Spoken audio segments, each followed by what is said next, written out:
Welcome to the John and Heidi Show podcast, brought to you by DirecTV, 1-800-259-7646. Also brought to you by RVRealtor.com. If you're buying an RV or selling an RV, check out RVRealtor.com and the Dollar Shave Club. Here's John and Heidi. Thank you so much for listening on a Monday. Hey, baby, how you doing? I'm fantastic. And yourself? I'm doing really, really good. I'm excited. I've got a fun guest lined up for the program later today. We've got J.W.Webb. He's the author of a bunch of fantasy books. One is called Gol, G-O-L. He also has The Shattered Crown and The Haven and a bunch of others, part of the Legends of Anzu series. So we're going to be chatting with him about fantasy books and all kinds of fun stuff and a lot of other fun things in store for the program. Also, did you know that research shows that 57% of home-cooked dinners in America have no vegetables? I would agree with that. I would say almost 100% of them at our house have no vegetables. When we have dinner, we have vegetables most of the time. You can't consider French fries vegetables. It's kind of a vegetable. What's a vegetable then? No, we like corn and peas and beans. Not peas. Yeah, you don't do green peas. beans I like. I like that. Well, we'll have to make sure we... lettuce, but that's kind of a worthless vegetable. Steak is a vegetable, isn't it? No, it is not. Are you sure? I'm pretty sure. But they ate vegetables. So. There you go. See, that's how I get secondhand vegetables. That's how I do it.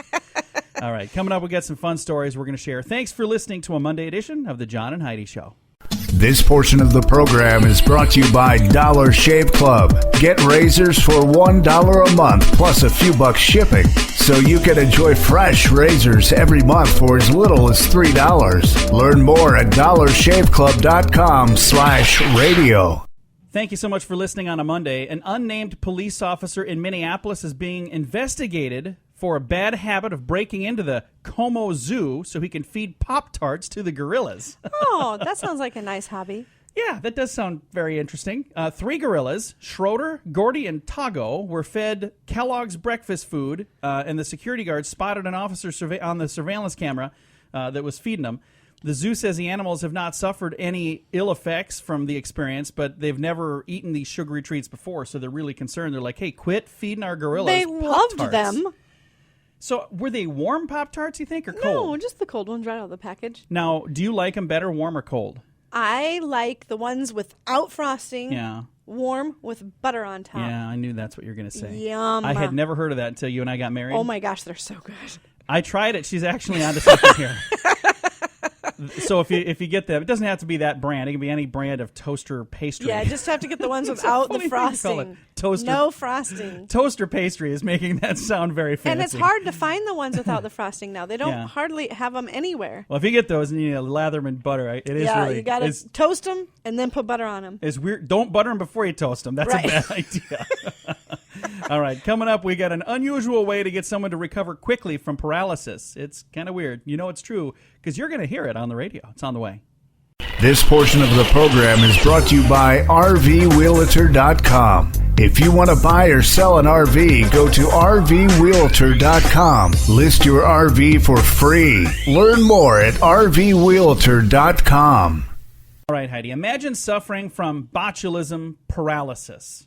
That doesn't sound fun, does it? I'm not even sure what it is, but I will try to imagine. Well, I know what paralysis is, but I don't know what botulism is. When you recover, you're completely aware of everything around you.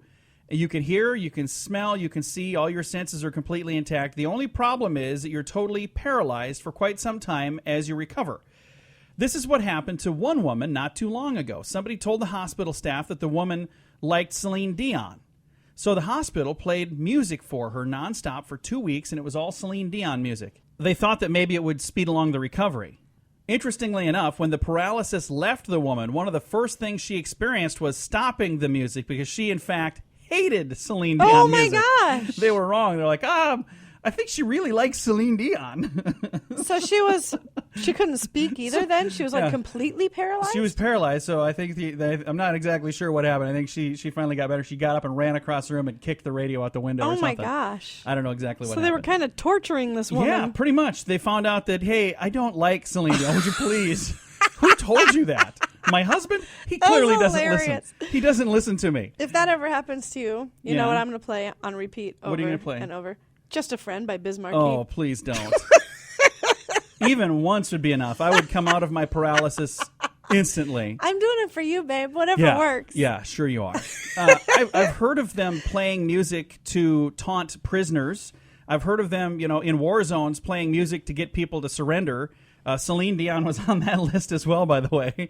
But I've never heard of somebody coming out of a coma or coming out of paralysis to go and turn off the music. That's a first for me. That makes sense. If it's something that you want to get to stop, you will yourself to get there. There you go. That's one way to look at it. You know it's true because you heard it on the radio. The John and Heidi Show is brought to you in part by the Keystone Treatment Center. This is your brain, and this is your brain on drugs.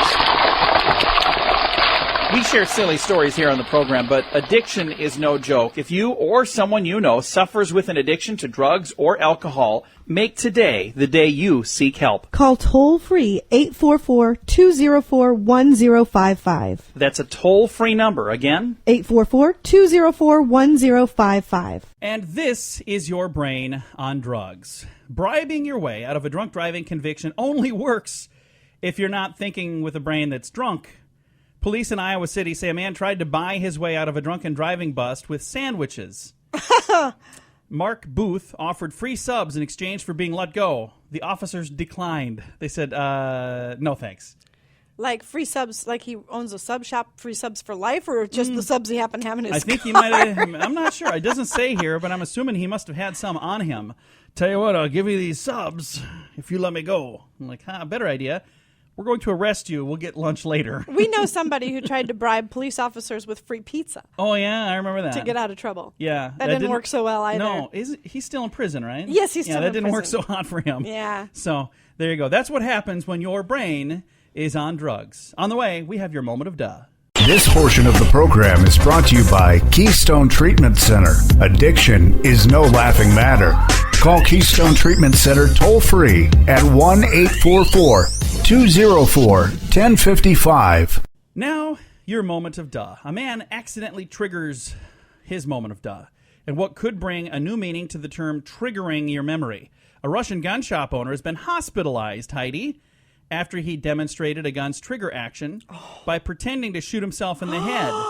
Guess what? Oh, no. He didn't realize the gun was loaded. Oh, my God. Fortunately, he escaped instant death only because the gun was loaded with rubber bullets, although he was still hospitalized with serious injuries. So, first of all, as a responsible gun owner would never do that. You don't point a loaded gun or an unloaded gun at your head because you never know. At anyone else. No, or at anyone. Here's the rule. We have 2 children. We have guns in our home. We've explained to them that these guns are not, we don't have them to kill people, but you need to understand the only thing that you would ever point this at is something that you are trying to kill. Because that's what can happen. If you're feeling threatened. Yeah, if you're feeling threatened, if somebody would, if there was something going on where you needed it for defense, that's what it's for. But we've explained numerous times, you never, ever, ever, even if it's a toy gun, you don't point it at something even in jest, playing around, because that's what a serious gun owner teaches people. You don't mess around. And this guy is a gun shop owner. He owns a gun shop. Oh. That's in Russia. So he's shot himself in the head with a rubber bullet. I think that would still hurt. That would hurt tremendously. Coming up, we have your Scoop of the Day. That's on the way. The Scoop of the Day is brought to you by Wells Blue Bunny. If you want delicious ice cream, be sure to look for the Blue Bunny. Sure to have your favorite flavors. Learn more at bluebunny.com. Now, your Scoop of the Day. A guy in China is in police custody after he broke into an apartment and fell asleep during his nighttime burglary. We've read several of these. The apartment's resident said he woke up to get a drink of water and he heard somebody snoring from under the kitchen table. It was a burglar. I can tell you, I had a guy, I woke up one night, I forgot to lock my door, and a guy, he wasn't trying to rob the place. He was drunk and went into the wrong apartment, and he came into my apartment. This is back when I was young and single and stupid, and he came in and fell asleep on my sofa. So I got to wake a guy up at like 5:30 in the morning. I was like, hey, what are you doing on my sofa? He's like, what are you doing in my apartment? I'm like, you're in my apartment. No, this is my apartment. I'm like, I'm pretty sure it's my apartment. I live here. About a week ago, Harvard Law School professor Larry Lessig announced his candidacy for president. His campaign presidential goals are kind of unique, though, Heidi. If voted into office, he said he would remain president only long enough to pass comprehensive campaign finance reform, after which he would resign to whoever is his vice president. That's an interesting idea. Wow. For a campaign. I don't think that he's probably going to do too well with that.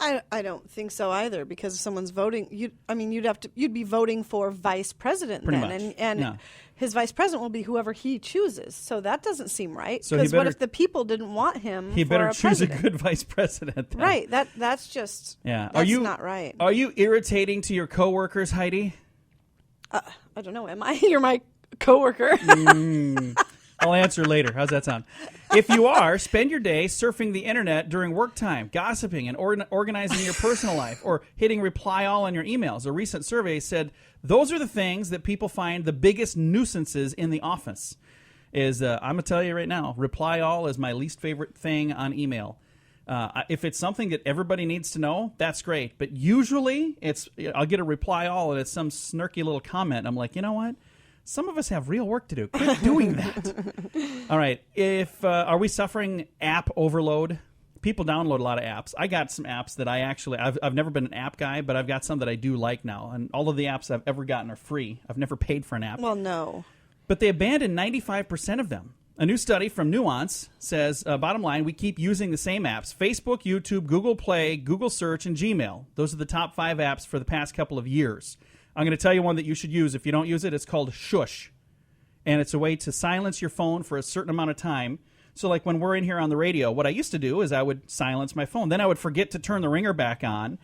In the afternoon, I'd see, missed 17 calls. Great. So now I can shush it for a certain amount of time. And it's a cool free app. So if you haven't done that yet, check it out.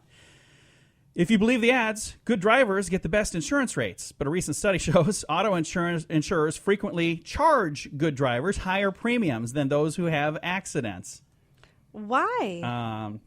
Appears from the research that the safe drivers who pay more are often lower income people. How could this happen? The Consumer Federation of America, CFA, conducted the study, and they say it reflects common practices in the insurance industry of using factors such as education and occupation to rate your risk. That's not right. They should use your actual driving record I agree. assess your risk. Yeah, and for whatever reason, they use like your credit score to assess your risk. Yeah, that's ridiculous. I'm like, what does that have to do with how you drive? That exactly, doesn't make any nothing. sense.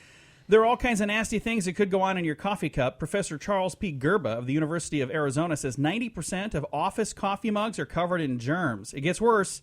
Gerba says 20% of office mugs have fecal bacteria. Oh, how on earth? I'm going to just move that mug a little further away from me right now.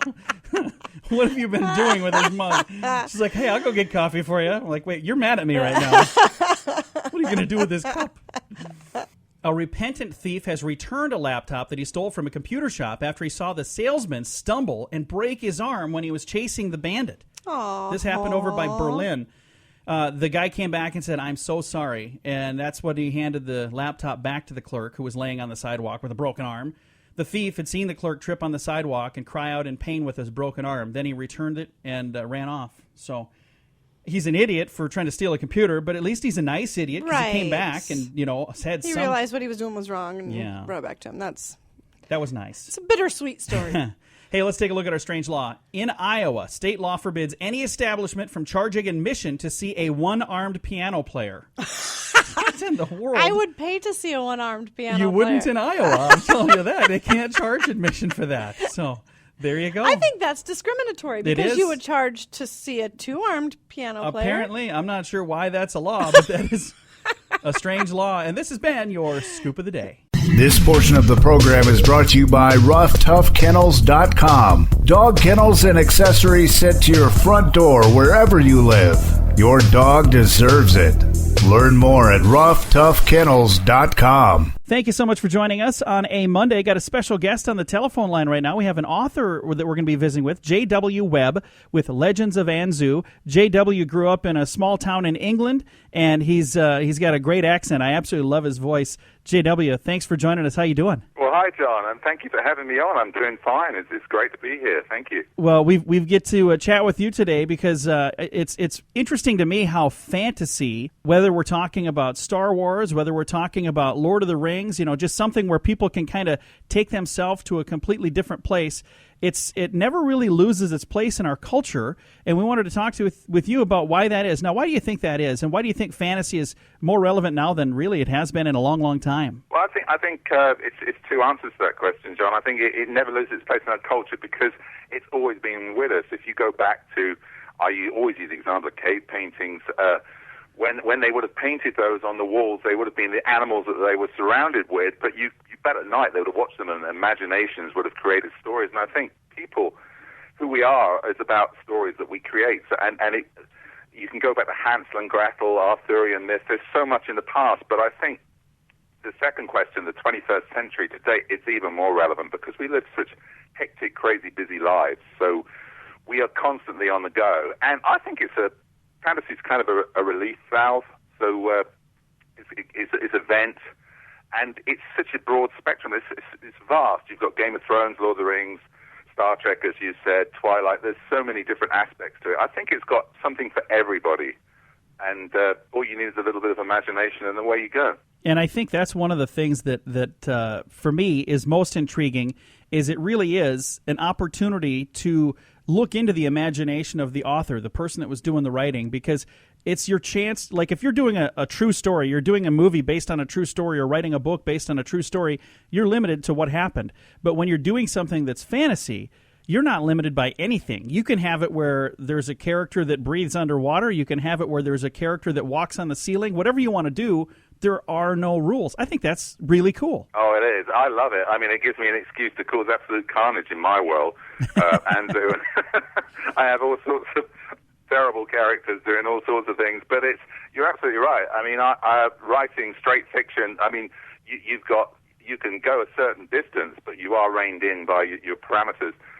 And it's hard. I'm a great fan of historical fiction, but the disciplines involved in that is you've really got to know your stuff. Well, with fantasy, you've got to know your stuff too. In that, I use the example of Game of Thrones this time. There's a lot of similarity to the War of the Roses, and in Britain and history period. So you can tell he tapped into that, and you've got to get it right. And the fight scenes and things are something that you've got to get right. So it's a fine line, but the actual imagination side of it is all the authors, and it's just great. And I start writing this stuff, and I have no control over these characters. Are just a rough lot, and they just grab hold of it, and they do what they want to do. And occasionally I have to kill one off because they just get out of hand. But it's Again, a lot of fun. Visiting with author J.W.Webb, you've got the book The Shattered Crown, The Haven. Now, in your series Legends of Anzu, how many books are out right now currently? There are 2 books in the fantasy series, Gol, which is G-O-L, which is a prequel 1,000 years earlier than Shattered Crown.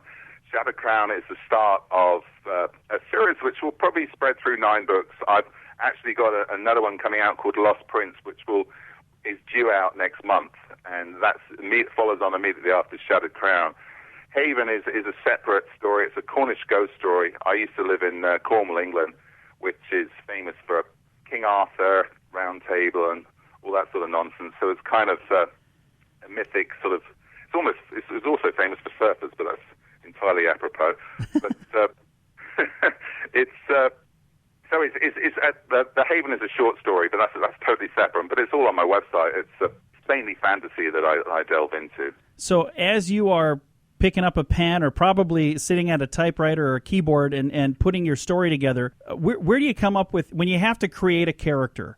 And it's, again, this isn't based on true story. These are all it's fantasy, so you could kind of make whatever. How do you do that? Where do you come up with the names? Where do you come up with all of that? Is it usually based on maybe somebody that you've met, or is it all just in your mind? Yeah, people say that about people that you've met. For me, it's my crazy mind. I mean, I was in the military. After that, I was a truck driver in England for many, many years, and I used to, after a long day, pull up outside an English pub, go for a beer, and I'd sit in the lounge of the pub, and I would just watch people, John, and I'd see how they react, and stories would come in my head, particularly if there was music on in the background. I would just sort of mellow and watch, and next thing you know, you can imagine things happening, and my original character, Corin, from The Shattered Crown and the ongoing series, is about 20 years old. I was writing little hand notes and drawing maps, and he came along, and really the world came around him, and then I got these other characters, and they've morphed into other... And you end up with these characters having their own stories. So I do a weekly blog, and every third blog is about one of these characters. And they kind of tell their story. They push their way out. As I say, they're a pretty dire lot, so they tend to sort of force the author's hand a bit. But yeah, that's, for me, it was a sort of long sort of growing thing, really. That's awesome. I was just watching a thing on the internet. You know, anything you read on the internet's true, right? But I was of course, everything. But I was just reading a thing on there that it was a list of like maybe 10 or 15 people that characters rather in stories that you had no idea were based on true people. Like Popeye the Sailor Man was actually based on a real person, that the person that put that cartoon together, it was from his hometown, and it was based on a real person. Now, that doesn't mean that he did all the things that Popeye did, but it was based on him. And even there's a movie from several years ago, The Big Lebowski, and in that there's a character named the Dude, and he's based on... I know the one. Yeah, and he's based on a real person, and they said that the real guy actually had a job, but everything else, what he drank, what he wore, it was all based on some guy that they knew in their town that they grew up in. And I always thought, how fun would that be when you're creating a movie or you're creating a book, to be able to take these characters that you do meet in real life and you can make them do what you want to do. That's just a really neat thing. Oh yeah, absolutely. I'm sure that happens a lot. I think you've got to kind of not know the person that well, else they get wind of it, they could be after you. But I think that definitely happens a lot. In my case, I think I've morphed several people into different things rather than focused on one individual. But I think there's an element of that goes into everything. You just soak up what's around you, and watching every day and listening, and ideas come from everywhere. So I guess for everybody it's different. But yes, fantasy draws its sources from very many strains. And it's been a lot of fun to kind of chat with you a little bit here about fantasy, but let's get to something that really does matter, important. Let's talk about where we can find your books. We've been visiting with author J.W.Webb. You've got legendsofanzu.com. If I go to that website, can I find all of your books there? They're all there, John. They're all there on the website. There's links through to Amazon. They're on sale at Amazon and Kobo and Barnes & Noble. They're on sale as paperbacks and ebooks, but I also do a blog that's on the website. It's pretty cool because all my artwork was done by the Tolkien illustrator Roger Garland, who I know, who's got a great art studio in Launceston in Cornwall, and it's worth checking out his site, which is Lakeside Gallery. Him and his wife are fantastic artists, and they do some superb stuff, a great collection. So I was lucky enough to have him not only building my website, but doing a lot of illustrations and art around it as well. So that's really cool. So yeah. If maybe somebody listening, maybe they've not yet had a chance to read any of your books, which one would you say, if you're going to start being a new reader for J.W.Webb books, which one should they start with? Where would you say is the beginning? I think because it's the prequel, although it's quite a big book, it depends how much they like epic, but I think because it's the prequel, I would start with Gol, G-O-L, which is set 1,000 years before the next one. But you can just as easily start with The Shattered Crown, which is a smaller book, and it introduces the main Corrin into this. So although the stories are related, they don't involve the same characters, so you could actually start with either. But I would probably start with Gol. So if you go to Gol, G-O-L, and read that, then that's going to entice you to want to read all the rest of them. But the good news is, like you were just saying, if maybe they started somewhere else, that doesn't mean that they can't kind of bop around and read them in whatever order they want to read them in. No, that's absolutely right, John. They're independent. Although they're related, it's the same world. They're actually independent. So you could start just as easy with The Shattered Crown. Or if you just wanted something short and in a different vein, The Haven is a very small book. At the moment, that's just an ebook, but that will be a little paperback as well. But that's a ghost story, entirely different read. But there's that option as well.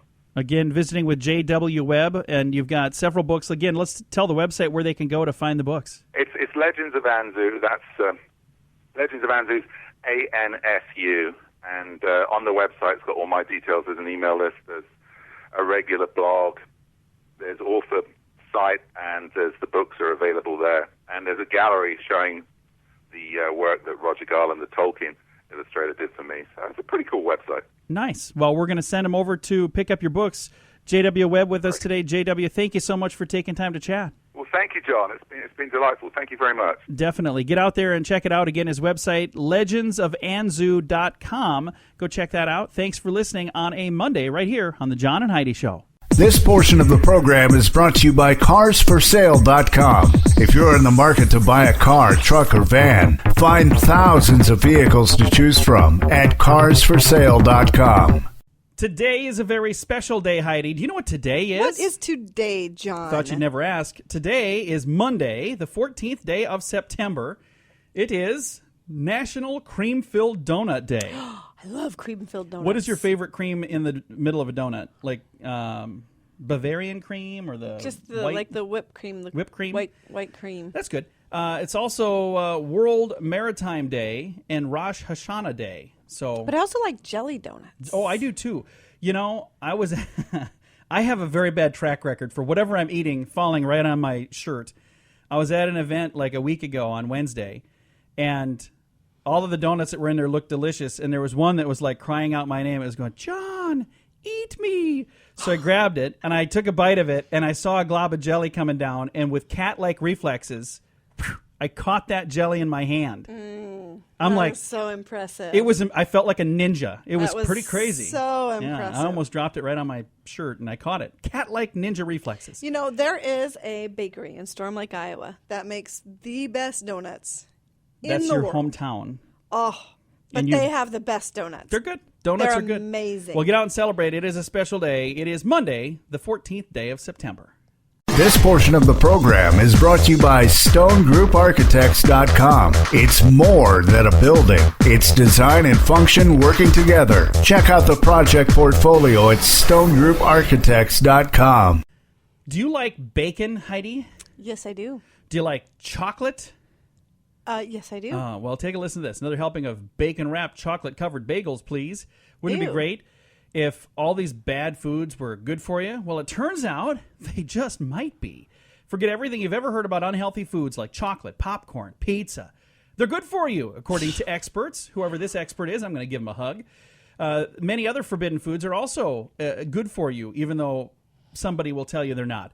Let's take a look at the list. Bacon. It contains fat, but it's also one of the best sources of iron that you can put in your body. See, and I need iron. I know, me too. It's packed with muscle-building protein, and bacon is loaded with vitamin B and thiamine and riboflavin. You can really taste the riboflavin. Pizza. Cooked tomatoes and tomato sauce in America. It's one of the best sources and most powerful sources of antioxidants known to man. It's called lycopene. I love pizza. Fights cancer and slashes heart disease. Harvard researchers say this, and they say one eye-opening study found people who ate pizza once a week cut their risk of cancer in half. I'm having pizza. How about dark chocolate?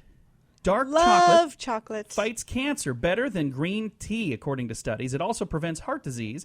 A study from Harvard graduates found people who are chocoholics live longer. I love this. Popcorn. You like popcorn? I do. I like popcorn. Mayo Clinic researchers call it a, quote, quality carbohydrate high in fiber and low in calories, end quote. Depending on what you douse it with, though. The Well, kind and of it says popcorn here- that we eat is not good for you. It says best to pop in a monounsaturated fat like canola or olive oil. So, make sure you do it the right way. Remember when we were not kids? bacon grease. If you've never done that, you got to try it at least once. It's amazing. When I was a kid, we made popcorn in an air popper. Do you remember those things? Oh, yeah. We I had haven't an air seen one of popper. those in years.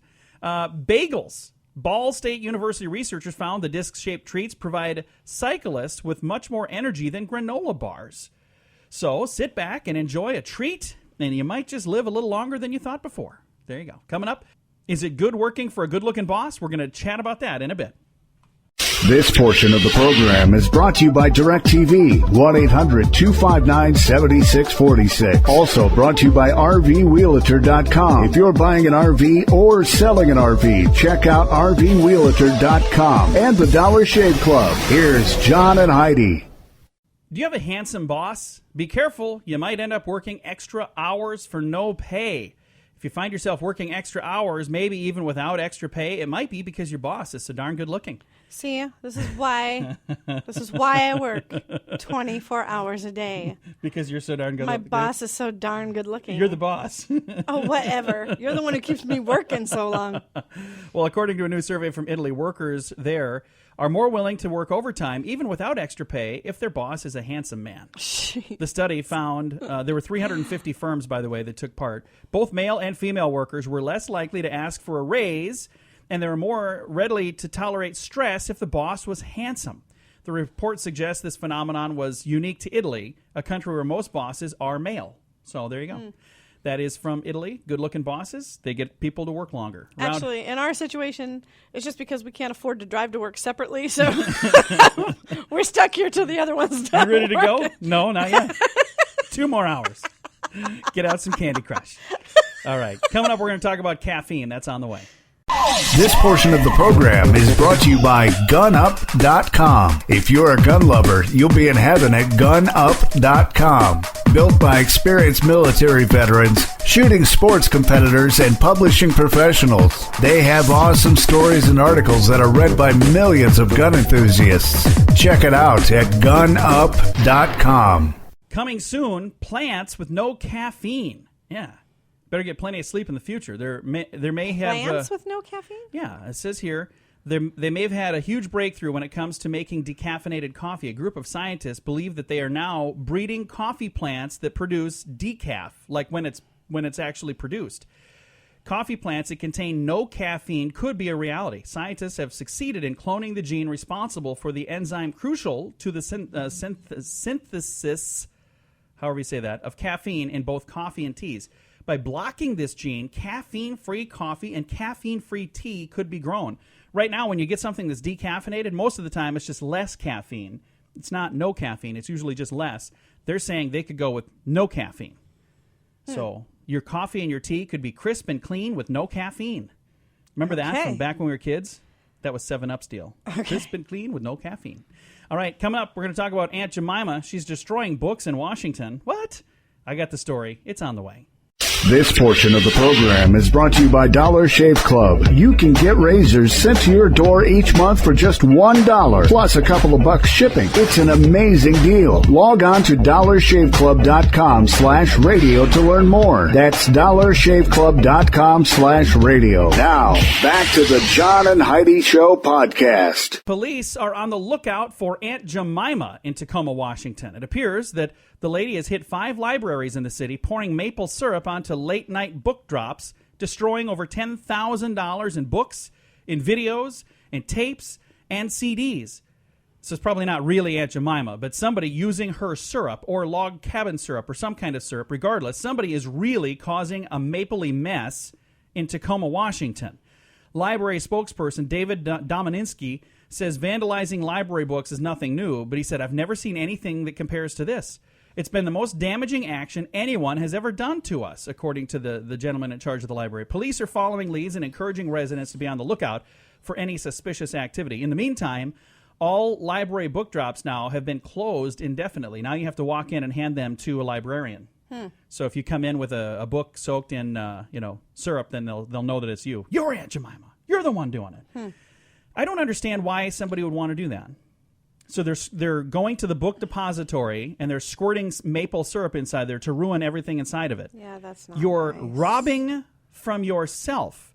You're just causing damage that makes free. You know what? The books are free. Do you really think that those are the kind of people that are utilizing No. those books? Not at here's all. the So they're sad not thing. robbing from themselves. They're robbing from other people who do like to utilize the And library. the sad thing is, the person is squirting that stuff in there. They should be walking in and getting books and reading because they would have a brighter future. I'm serious.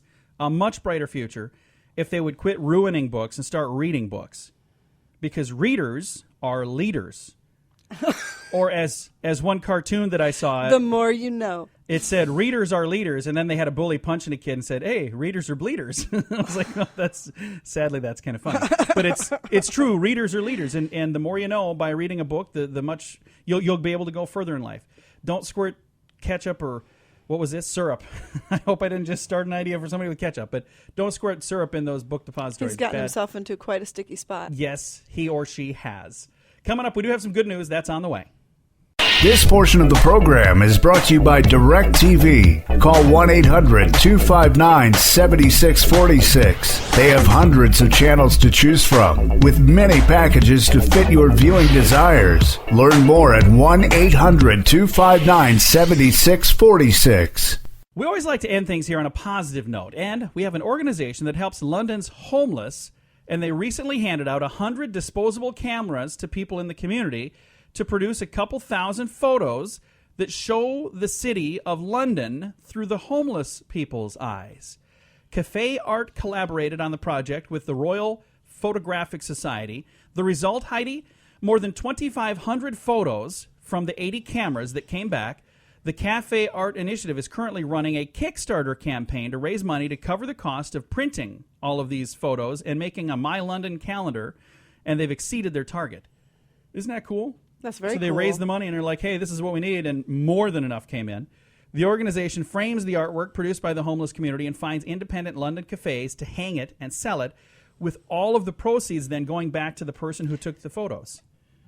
That's nice. So the people taking the photos are the homeless people. Yeah, homeless people were handed cameras. Huh. If you'd have been paying attention, you're on. I didn't know, but you said they handed them out. You didn't say they handed them out to homeless people. They said they handed them out to get photos of homeless people. So no, it was they were handed to the homeless and they that took is a very nice photographs from their perspective. That is a very nice idea. Although I don't know how. I mean, wouldn't that be a downer to be trying to enjoy a meal and you're looking at homeless, like, sad pictures? Here's the thing that I bet you'd find, and I have not seen this. You can go on to our Facebook page. We've got a link to do the story. I haven't gone through the whole story. I'm just reading the part that I've got. Here's a photo of my friend squirting Aunt Jemima into a book depository. This is in a different town. It's not connected to that. Nice try, Heidi. But here's the thing. I bet you'll probably find they probably have. If you were homeless, you would probably find beauty in almost anything. Well, of course you can. So that's where I bet this is a really cool thing. I'm going to take the time to click on here now. I shared it earlier this morning on our Facebook page, facebook.com/John and Heidi Show, if you want to go check it out. But I'm going to click on there and check it out. Time now to say goodbye, Heidi. Goodbye, Heidi. Goodbye, everybody. Have a great day. Thanks for tuning in to the John and Heidi Show on a Monday.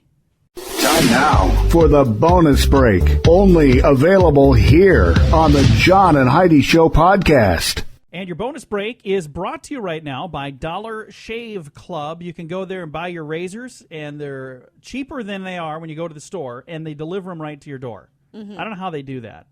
That is such a cool idea.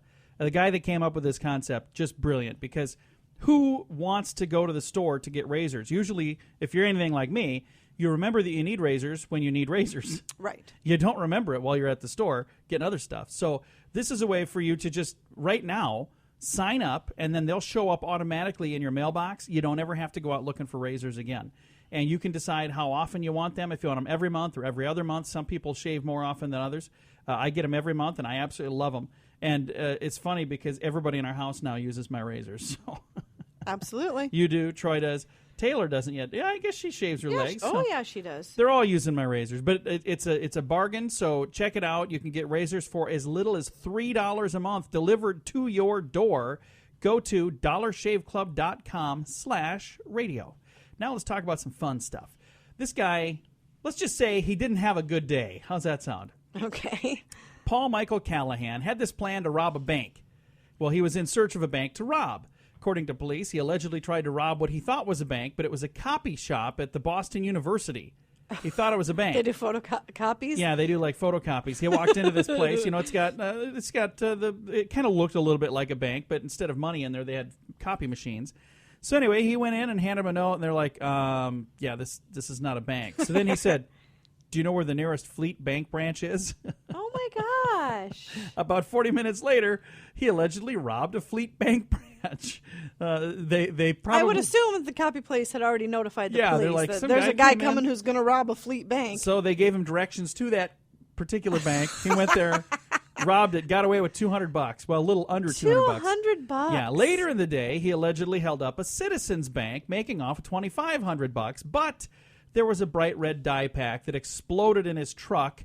His truck got a flat tire not too far after that. In a last-ditch effort to get away, he took his red dye-covered abandoned truck and ran to a gas station. He parked it and ran to a gas station where he was the one that actually called the police to say somebody stole his truck. Oh, well, they didn't fall for that because he was covered in the red dye, too. Police found Callahan, 32, hiding at the gas station. He's scheduled to be arraigned on armed robbery charges. Wow. More charges may follow, according to the report. That's a bad day right there. Yeah, this guy, here's this, we have mentioned it many times. If you're a criminal, chances are you're going to get caught. The odds are against you, so don't even try. take the little bit of wits that you do have, sir, and use those for something positive. Right. You could come up with something good to do with that time, and you'd actually get to keep that money. Yeah. Instead, you get to go to jail. All right, let's move on to this one. Thomas Waddle of Glasgow, Scotland, was jailed for 8 years for stabbing his twin brother John and puncturing his lung. Ooh. Thomas recently had gotten an early release from his life prison sentence for the 1987 stabbing. Then he got into a vicious brawl. Guess with who? His brother. Yeah, his twin brother John. Himself recently released from a convicted double killer over a Mars bar. So his brother, who had been stabbed in the lung, was also in jail. He also just recently got a early release.